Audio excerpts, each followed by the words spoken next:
Bonjour et bienvenue dans la quotidienne de School TV, l'émission qui vous raconte l'éducation au quotidien. Au sommaire aujourd'hui, c'était il y a 50 ans le slogan « Un enfant, si je veux, quand je veux » s'imposait dans les manifs, tandis que la contraception et l'IVG étaient légalisées. Mais qu'en est-il aujourd'hui? Est-il devenu simple de devenir mère si on veut, quand on veut? Eh bien, on va poser la question à Nathalie Massin et Annelise Pernotte. Elles sont les invités du Grand Oral.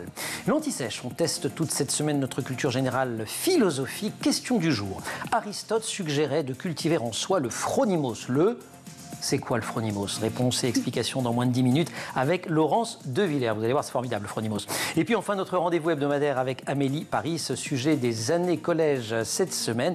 Eh bien, Amélie, qui est professeure documentaliste, vous dira pourquoi faire venir des auteurs et des autrices au CD, eh bien, cela aide à inciter les collégiennes et les collégiens à la lecture. La quotidienne de School TV, c'est maintenant, c'est parti, Grand Oral. Nathalie Massin, Annelise Pernotte, bonjour. Bonjour. Nathalie, vous êtes endocrinologue de la reproduction et responsable du centre d'assistance médicale à la procréation de l'hôpital américain de Paris. On a déjà eu le plaisir de vous recevoir sur ce plateau, on est ravis de vous revoir. Annelise, bienvenue pour la première fois dans la quotidienne. Vous êtes coach et thérapeute spécialisée en désir d'enfant et en maternité tardive. Et vous signez toutes de chez First, Être mère si je veux, quand je veux. C'est un ouvrage composé de témoignages, de conseils, d'informations bien sûr, dont on conseille la lecture à toutes celles qui se posent la question de la maternité, mais aussi aux mères et aux pères, car c'est un ouvrage qui permet aussi de revisiter un certain nombre de chemins parcourus. Je voudrais juste qu'on commence par ce chiffre. 13% des Français regrettent d'avoir eu un enfant, et ce chiffre s'élève même à 33% chez les parents de 18-24 ans. Ça m'a scotché. Tout à fait. Bah, nous aussi. Ok, super. Question suivante. C'est ce qu'on appelle le regret maternel. Oui, tout à fait. C'est quoi le regret maternel alors?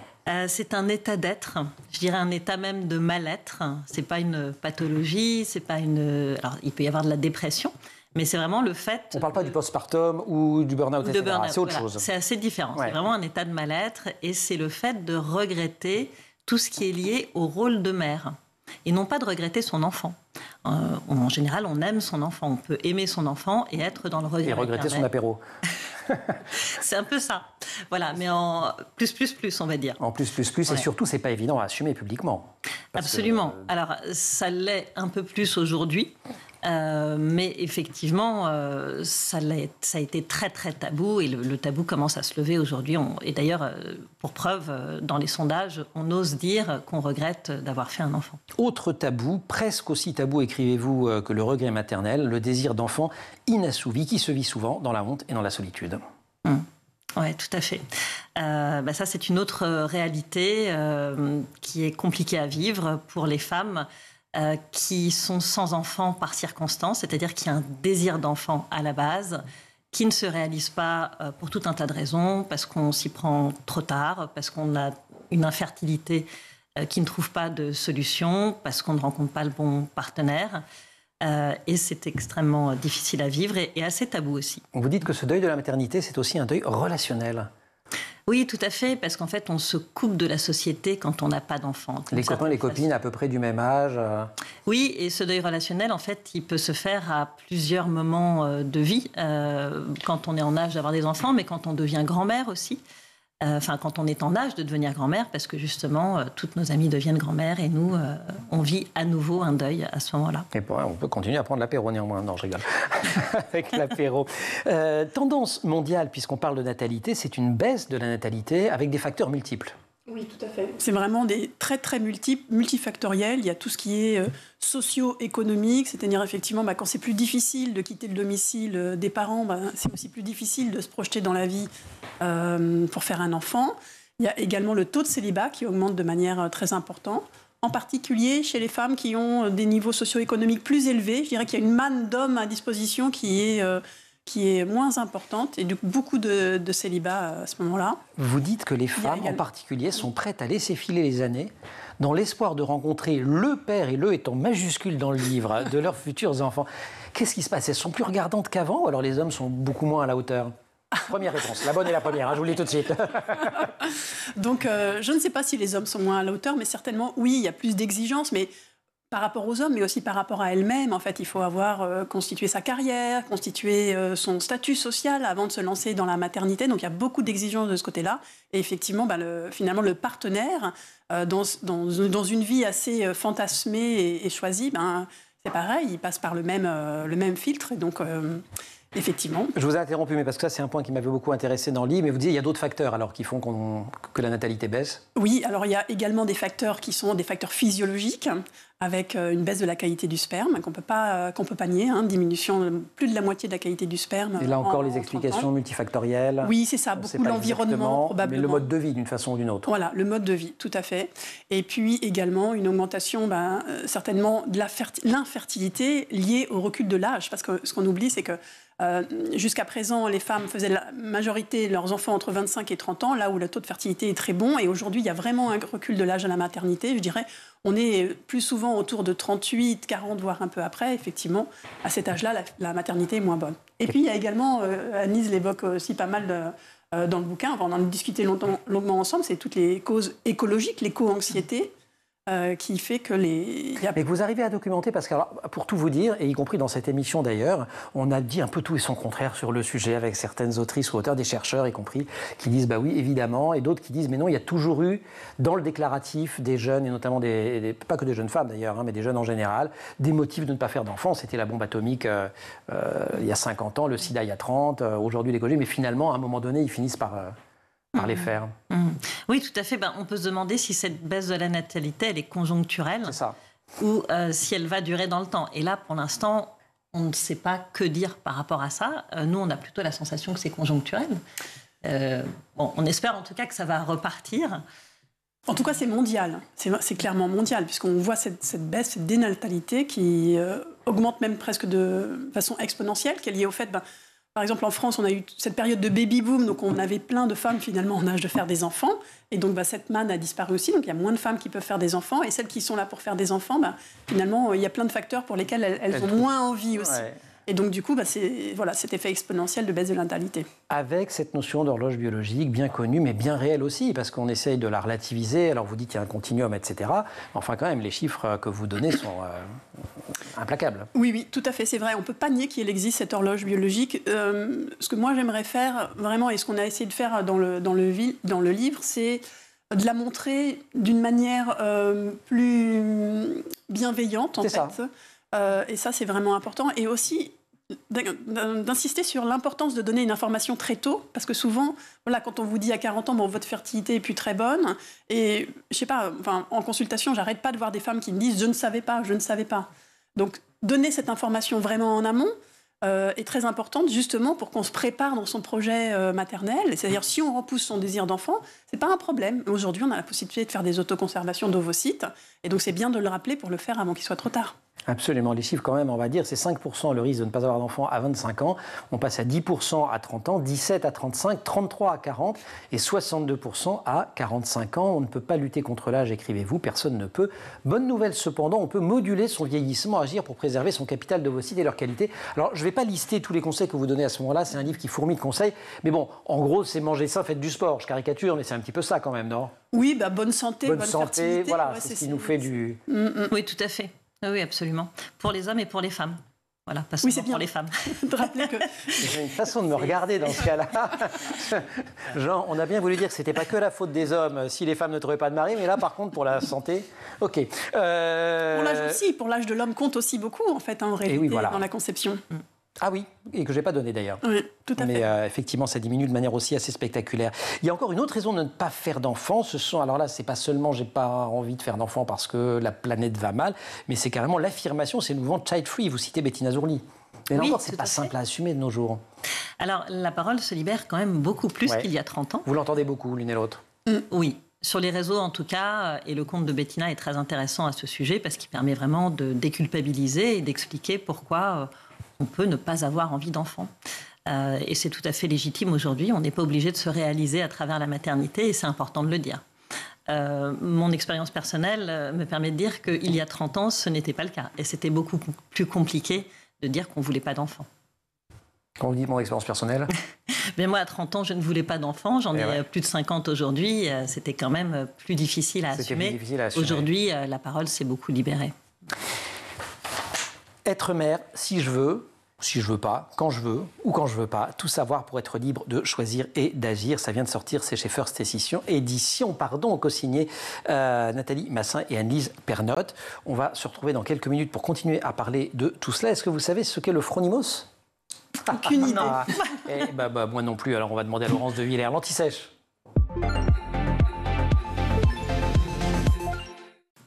Le phronimos, c'est l'anti-sèche. Révision de culture générale. Philo toute cette semaine avec Laurence de Villers. Aristote suggérait donc de cultiver en soi le phronimos. On va voir ce que c'est. Laurence, bonjour. Bonjour Manuel. Vous êtes, je le rappelle, philosophe normalienne agrégée, docteur spécialiste de Blaise Pascal et autrice de ces délicieuses brèves de philo qui viennent de ressortir dans la collection Le goût des mots des éditions Point. Il y a les mots qu'il y avait en 2010, alors des mots, des expressions, c'est un peu comme des brèves de comptoir, mais très philosophiques, enrichis par un certain nombre de choses en 2024. Et il y aura même une nouvelle édition dans pas très très longtemps. Donc le phronimos. Le phronimos. Qu'est-ce que le phronimos? C'est l'homme, en grec, qui est souvent la langue de la philosophie quand même, l'homme prudent.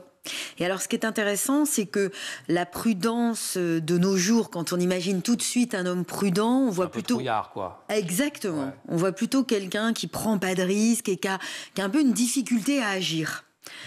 Pour Aristote, c'est tout le contraire. Donc en fait, on pourrait dire que le sens du mot s'est un peu perdu, s'est altéré avec le temps. C'est tout le contraire. C'est celui qui a un jugement affûté et adapté au concret des situations, écrivez-vous. Le phronimos, c'est en fait la qualité qu'on devrait absolument cultiver parce que la réalité étant incertaine, le monde imprévisible, les événements surviennent sans s'annoncer la plupart du temps. Comment faire face à ce qui nous arrive? C'est quand même une question. Ce qu'on fait arriver et ce qui nous arrive. Pour Aristote, il y a un modèle. C'est le phronimos, l'homme prudent, qui est capable de se décider, pas seulement de décider quelque chose, mais se décider lui-même à agir et comment agir dans l'indécidable. C'est celui, quand tout est indéterminé, il arrive à agir de manière déterminée. Et notre phronimos, on le croise dans votre ouvrage au chapitre « Mieux vaut tard que jamais », puisque on rentre dans chaque chapitre par une expression comme ça un petit peu toute faite, « Mieux vaut tard que jamais ». Et vous dites, mieux vaut tard que jamais, si. Oui, ces brèves que j'ai appelées brèves de philosophie, ouais. Ces expressions toutes faites, ces tics de langage, j'ai l'impression... Mais je vous dirai ça un peu plus tard, je suis en train de réfléchir, qui répondent à deux fonctions. Nous consoler, à ne perdre du 10 de retrouver, ou nous pousser à agir. Quand on veut, on peut. Et là, on a les deux. À la fois, ça nous console, mieux vaut tard que jamais, ça veut dire que quand même, on a un peu tardé à agir. Ouais. Et en même temps, ça nous pousse à agir, parce que selon cette expression, mieux vaut tard que jamais, ce qui compte, c'est pas tant le moment où on le fait, c'est de le faire. C'est complètement faux, en réalité. Je crois que c'est une des seules brèves où vraiment, j'ai pas pu la sauver. Vous dites cette consolation est mensongère, quand c'est tard, c'est trop tard. Mais oui, et encore une fois, c'est Aristote qui nous l'a montré, avec un autre mot en grec, je suis désolée, mais là, je suis désolée parce que c'est intraduisible, le kairos. Oui. C'est le moment un peu quand même, non, le kairos? Le bon moment. Oui, c'est ça, voilà. C'est maintenant, parce que sinon, ce sera trop tard ou trop tôt. C'est maintenant ou jamais en réalité. C'est pas mieux vaut tard que jamais. C'est maintenant ou jamais. À un moment donné, il faut agir. Si on agit avant, c'était pas le bon moment. Si on agit après, c'est beaucoup trop tard. Donc, en fait, Aristote nous montre que la prudence, c'est le sens du bon moment. Pas si facile à cultiver. Du kairos. Que saisit l'homme plein de phronimos? Oui, la prudence, en fait, c'est l'art de... Vous savez, il y a quelque chose qui représente ce qu'on est en train de dire. Vous avez dû déjà aller à Venise. Ah, mais je voulais qu'on termine là-dessus. Il se trouve que je suis allé à Venise, absolument. Mais on peut voir des photos sur Internet si on n'a pas eu la chance d'y aller. Il y a la pointe de la douane, la Dogana. Alors voilà, j'ai rien à vous apprendre. Si, dites. Mais si, je savais pas que c'était ça. Alors quand on arrive à Venise, et imaginez Venise dans sa splendeur, donc la Dogana, c'est la première chose qu'on voit quand on arrive par la mer, en tout cas. Quand on arrive par la lagune, qui est quand même le seul moyen vraiment d'arriver à Venise. Quelle drôle d'idée d'y aller en train. Et alors, la Dogana, au sommet de la douane, il y a quelque chose d'incroyable qu'on peut voir de près. C'est une statue. Alors, quand on la voit, on ne comprend pas bien ce qu'elle représente parce qu'elle a une longue mèche sur le devant, un peu au vent, et à l'arrière, elle est chauve. La Dogana, c'est la traduction en latin du kairos. Ça a donné la fortune, mais pas le fait d'avoir plein d'argent, le fait de savoir saisir sa chance. Le moment, sa chance. Et pourquoi elle est chauve? Parce que quand c'est trop tard et que vous voyez la fortune de dos s'en aller, vous n'avez plus rien à saisir, c'est fini. Ouch. Et pourquoi elle a une longue mèche sur le devant? C'est qu'il faut anticiper la fortune. Il faut savoir la saisir au vol. Donc il faut aller à Venise pour faire de la philosophie. Ah bah écoutez, beau et bon conseil, et on peut à Venise y lire ces brèves de philo, on peut aussi les lire à Paris. Seriez-vous stoïcien sans le savoir? C'est le sous-titre, c'est la collection Le goût des mots des éditions. Point. Laurence, merci beaucoup de nous avoir éclairé sur le phronimo. Vous avez appris des trucs quand même, comme moi. Le phronimo, c'est le kairos. On se retrouve demain? On se retrouve demain. Vous savez la question qui a dit « Ce n'est pas parce que les choses sont difficiles que nous n'osons pas, c'est parce que nous n'osons pas qu'elles sont difficiles. » Réponse demain. Et pour l'instant, on continue à chercher le kairos de la maternité avec Nathalie Massin et Anne-Lise Pernotte. Merci beaucoup. Merci. Tout savoir pour être libre de choisir et d'agir et de choisir ce... vous disiez, le kairos, c'est pas mal quand même pour ça. Il y a vraiment des moments à choisir pour devenir mère. Vous proposez 6 questions qui permettent d'y voir plus clair, parce qu'il y a aussi une dimension très pratique dans votre ouvrage. La première, c'est je ne m'y attendais pas du tout. Qu'est-ce qui te fait vibrer dans la vie? Pour savoir si on veut un enfant. Oui, parce que l'idée, c'est de prendre une décision aussi avec le cœur et les tripes. Donc d'aller chercher vraiment ce qui nous fait vibrer dans la vie et d'essayer d'identifier si la maternité... peut s'inscrire parmi ces choses qui nous font vibrer dans la vie. Mais vous avez beaucoup de futures mères, de personnes qui s'interrogent sur la maternité, qui, d'une certaine manière, savent répondre à cette question-là et que ça renvoie directement à la maternité? Alors, parce qu'on peut pas, d'une certaine manière, tant qu'on ne l'a pas vécu, c'est compliqué, non? De savoir. Oui, mais l'idée, c'est qui savent réellement, qui sentent en leur cœur profondément que la maternité, ça fait vraiment partie de quelque chose. D'accord, qui mais sera dans leur vie. Elles ne répondent pas à vos 6 questions, elles le savent, non? Alors, pas toujours. Donc, c'est intéressant aussi, parce que je pense que même quand les femmes savent si elles veulent avoir un enfant, justement, répondre à ces questions, ça permet de savoir pourquoi on veut. Et je pense en partie peut-être d'éviter le regret maternel. Et à l'inverse, quand on ne veut pas, c'est aussi intéressant de s'interroger pourquoi on ne veut pas. Et donc, être clair si en fait avec sa décision. Stable dans les années aussi. Parce parce que ça peut évoluer aussi avec le temps, effectivement. Quelles émotions génèrent tes souvenirs d'enfance? Et oui, bien sûr, parce que l'enfance qu'on a vécue vient impacter notre désir d'être mère ou pas. On peut avoir vécu une enfance difficile et avoir quelques appréhensions par rapport au fait de reproduire potentiellement ce qu'on a vécu. On peut aussi vouloir corriger, réparer. On peut vouloir corriger, réparer, donc ça a un impact. Ça marche dans les deux sens, mais ça a un impact, effectivement. Et c'est intéressant d'aller voir ce qui se joue. Que ressens-tu en présence prolongée d'enfants ou quand tu croises une femme enceinte dans la rue? Là, c'est le corps qui parle. Qu'est-ce qu'on ressent physiquement? Vous dites que le corps ne ment pas dans le bouquin. Oui, le corps ne ment pas, il nous envoie des messages en permanence. Alors on n'est pas toujours prêt à les écouter, on est un certain nombre à être un peu déconnectés de notre corps aujourd'hui, mais quand on y prête un peu plus attention, on peut trouver des réponses et des éléments pour décider en conscience. Pourquoi et pour qui voudrais-tu faire un enfant? Quelles seraient tes motivations profondes? Ça c'est intéressant, puis vous donnez les chiffres des motivations. Oui, tout à fait. Là, l'idée, c'est vraiment de se poser la question avec un maximum d'honnêteté et d'indulgence aussi, parce qu'il n'y a pas de bonne ou de mauvaise réponse. Mais c'est bien d'aller identifier pourquoi on veut faire un enfant, parce que les gens qui ne font pas d'enfant, on leur pose la question. Pourquoi ne faites-vous pas d'enfant? Donc là, on propose d'inverser aussi. Il y a 69% des personnes qui répondent par devoir. 48%, ça vous laisse songeuse. 48% par amour. Ressens-tu de l'appréhension ou des peurs à l'idée d'avoir ou de ne pas avoir d'enfant? Oui, là, l'idée, c'est d'identifier d'éventuelles croyances limitantes, des peurs plus ou moins légitimes, et puis de voir comment on peut contourner ces peurs. Est-ce qu'on peut trouver des solutions? Est-ce que ce sont des vraies peurs quand on creuse? Ou est-ce que ça reste en surface? Et dans ces cas-là, on peut peut-être les surmonter. Allez, une petite dernière, et ensuite on va parler d'infertilité. Es-tu certaine que ta décision t'appartient bien? Oui, alors c'est là. Dans le désir de ses parents, de ses grands-parents, de la société. De la société, c'est ça. Voilà, c'est tous les facteurs exogènes qui viennent un peu polluer la prise de décision. Donc là, l'idée, c'est de faire un peu de nettoyage. Parfois, on veut pas, parfois, on peut pas. Quid de l'infertilité? Et ça, c'est un de vos grands sujets. Oui, tout à fait. Créer une consultation spéciale.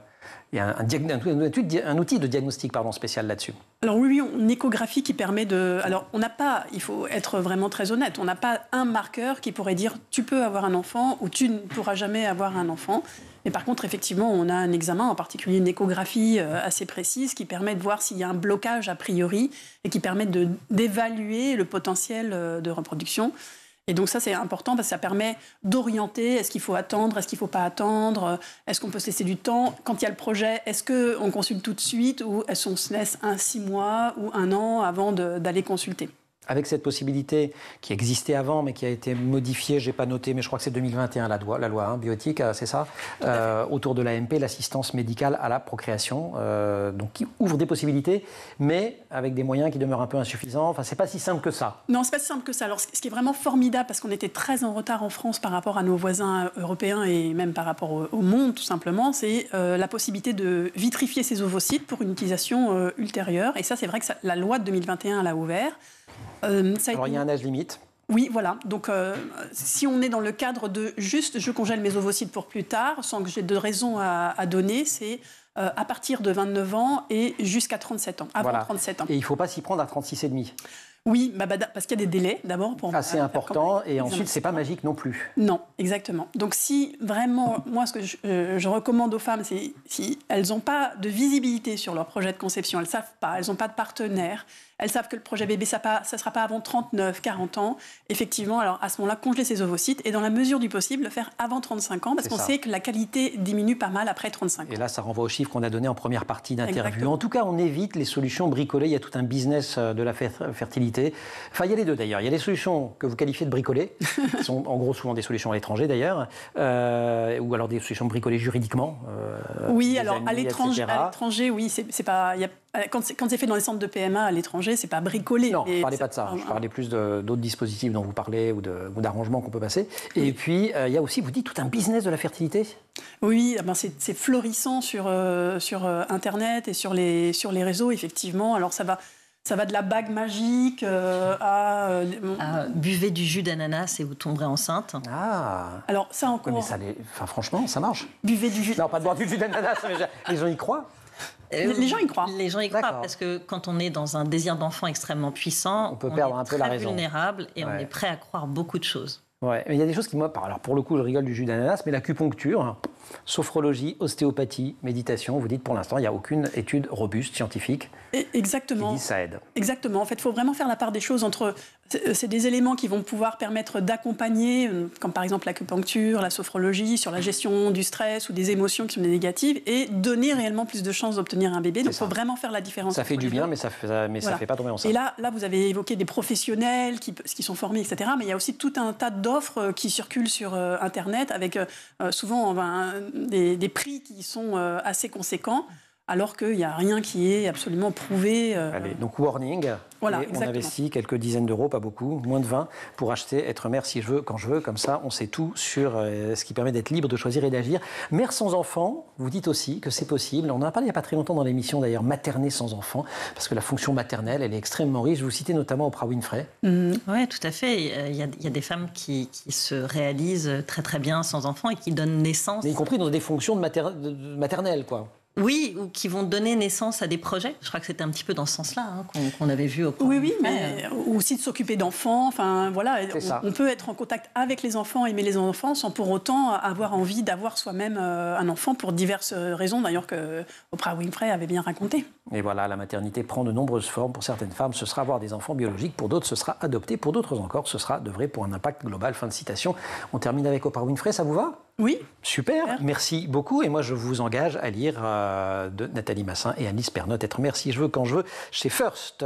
Tout savoir pour être libre de choisir et d'agir. Comme chaque semaine, on va maintenant aller au collège. Donc ça, c'est pour celles et ceux qui ont eu des enfants ou qui s'en occupent. Et les professeurs documentalistes. Et aujourd'hui, Amélie Paris nous dit tout le bien qu'elle pense de l'organisation d'ateliers où on fait venir des autrices ou des auteurs dans les collèges pour donner envie de lire aux collégiennes et aux collégiens les années collège. Notre rendez-vous avec Amélie Paris pour les années collège. Amélie, bonjour. Bonjour. Vous rappelez souvent vos missions de professeur documentaliste au collège Maurice-Trio, Paris 18e. Parmi elles, il y a l'ouverture de l'établissement sur son environnement éducatif, culturel et professionnel. C'est dans les missions. Et dans ce cadre, vous organisez régulièrement des rencontres avec des auteurs ou des autrices au sein de votre CDI. Oui. Qu'est-ce que ça apporte alors ? Ça apporte plein de choses. Et de toute façon, j'organise beaucoup de rencontres de manière générale au CDI parce que je trouve que c'est indispensable dans un établissement scolaire et qu'en plus, le lieu CDI se prête vraiment à ça. ça. Surtout le vôtre avec son petit jardin. Évidemment. Mais je rappelle, parce qu'elle n'ose pas le rappeler, mais il y a un petit jardin dans le CDI de Maurice Trio qui est super sympa. Avec des chats.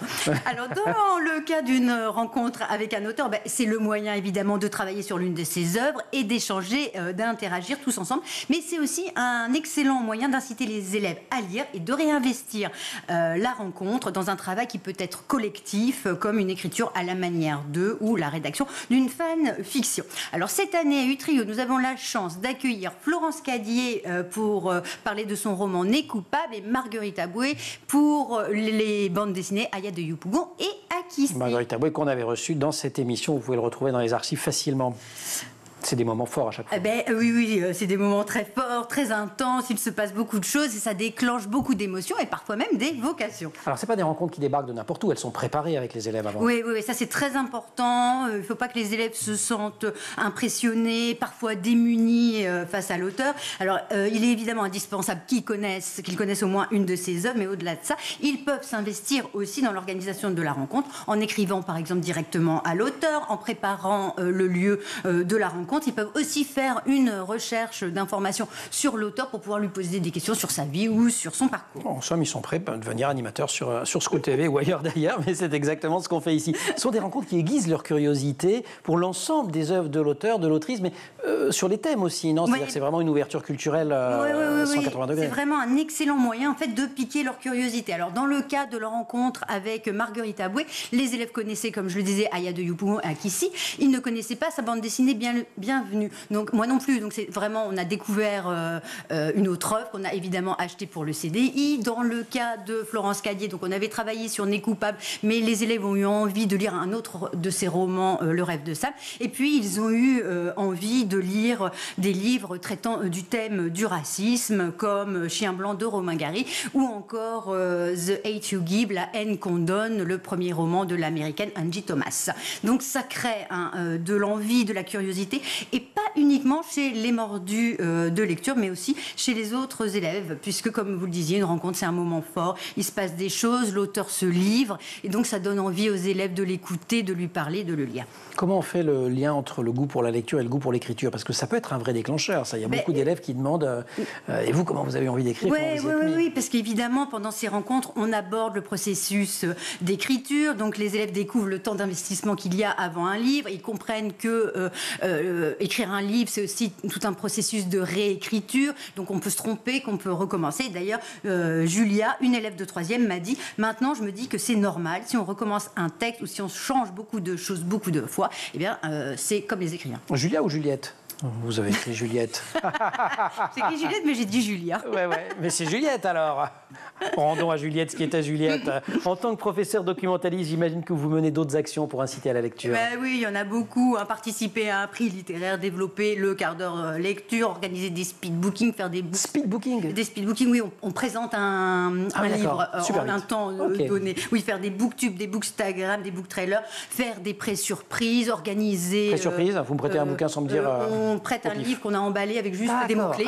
Comme ça, l'élève ne sait pas ce qu'il emprunte. Faire un club lecture sur la pause méridienne. Enfin, voilà, il y a tout plein de choses. Et ce sera l'occasion de faire une chronique. Et il y a d'autres rencontres prévues d'ici la fin de l'année ? Oui, alors pas avec un auteur, mais avec un illustrateur, Laurent Audouin, et j'adorerais que Riyad Satouf vienne rencontrer les élèves du collège Maurice Trio. Redemandez-lui là gentiment en le regardant dans les yeux. S'il vous plaît, s'il te plaît, Riyad Satouf. On t'attend à Utrio.